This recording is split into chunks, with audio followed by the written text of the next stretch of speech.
Merci, chère Claudine, d'être parvenue en à peine plus d'une demi-heure à balayer certains des problèmes les plus complexes de la philosophie contemporaine. Je dois dire que c'est un tour de force impressionnant.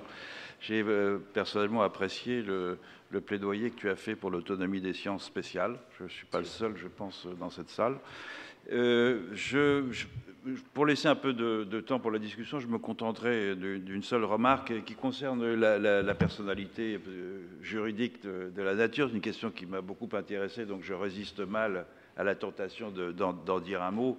Je pense qu'il y a deux formes très différentes de personnalité juridique de la nature que vous avez évoquées tout à l'heure. L'une, c'est la personnalité juridique de la nature in toto, c'est-à-dire de la nature comme une abstraction, c'est celle du préambule de la Constitution d'Équateur, qui, au fond, est une stipulation juridique vide de sens.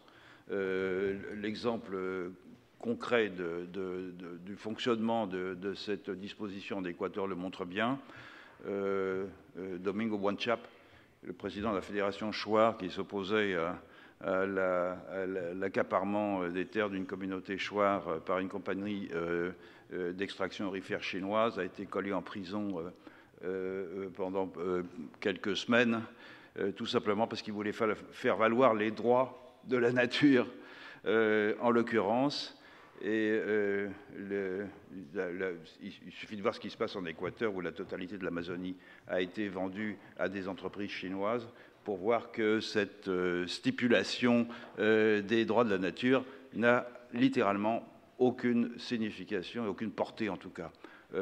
En revanche, bien sûr, donner une personnalité juridique à un élément, à un milieu, une chose qu'on a un peu discuté hier, comme la rivière Ouanganoui ou le Gange, ça c'est quelque chose de tout à fait différent, parce que ça transforme profondément, au fond, la philosophie du droit, en ce sens que des obligations juridiques très précises sont transférées à des non-humains, et des responsabilités et des devoirs, que ça modifie, vous l'avez souligné, assez profondément la nature et le développement du droit par rapport à cette abstraction que j'évoquais auparavant. Voilà, je me contenterai de cette remarque. Oui, merci de cette remarque. Réponse très brève. D'abord, je suis désolé de ne pas avoir pu prendre part à vos débats hier. J'étais retenu par une conférence que je devais faire à Bruxelles hier soir, donc je suis arrivé tout ici ce matin.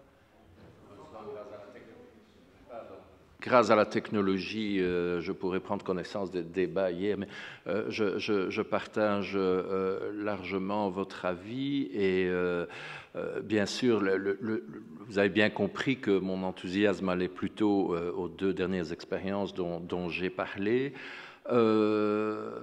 Aussi parce qu'elle reposait, j'ai vraiment beaucoup insisté là-dessus, sur des pratiques politiques, un commoning, et donc quelque chose de réaliste pour lequel il y a aussi des facteurs d'effectivité concrets qui sont présents dans la société concernée. Il y a des gens prêts à prendre en charge, et depuis longtemps, la gestion de ces ressources. Voilà, donc ça c'est un point très important. Ceci dit, même pour la constitution équatorienne dont j'ai parlé, avec donc, ce que vous appelez des proclamations vides de sens, bon, ce sont des signaux symboliques, des indicateurs symboliques, et ça peut tout de même avoir son importance dans des combats politiques et comme mobilisation politique. Aussi, je le dis au passage, je n'ai pas eu le temps de le développer dans l'exposé, mais j'entendais récemment l'ancien secrétaire d'État américain John Kerry